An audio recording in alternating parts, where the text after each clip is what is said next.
Did you know that the history of April Fool's Day goes all the way back to the 1500s? Well, if not, you're going to find out today. So let's get started.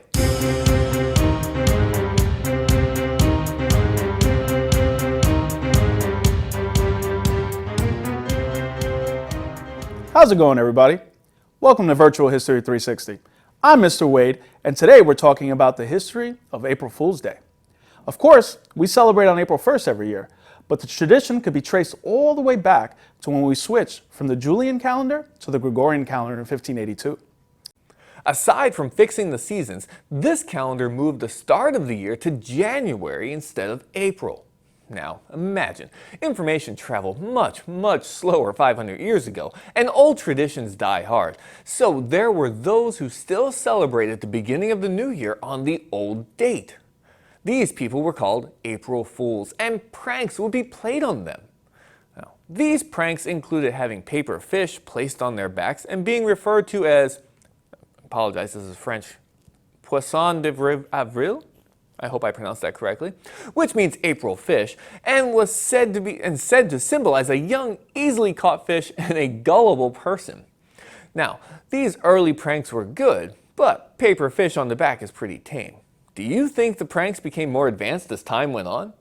So let's fast forward to the 18th century and talk about how the tradition spread through Britain. In Scotland, the tradition became a two-day event, starting with hunting the gawk, in which people were sent on phony errands.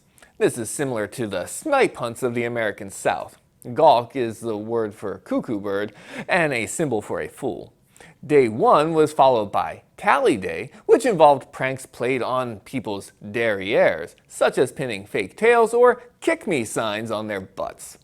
But that still seems pretty tame compared to some pranks from our modern times.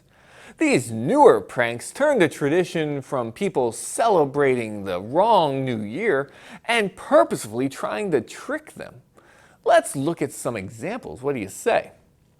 In 1957, the BBC reported that Swiss farmers were experiencing a record spaghetti crop and showed footage of people harvesting noodles from trees. Really? In 1985, Sports Illustrated writer George Plimpton tricked many readers when he ran a made-up article about a rookie pitcher named Sid Finch who could throw a fastball. Get this, he could throw his fastball over 168 miles per hour. Yeah. In 1996, Taco Bell, the fast food restaurant, they duped many people when it announced that it had agreed to purchase Philadelphia's Liberty Bell and intended to rename it to the Taco Liberty Bell.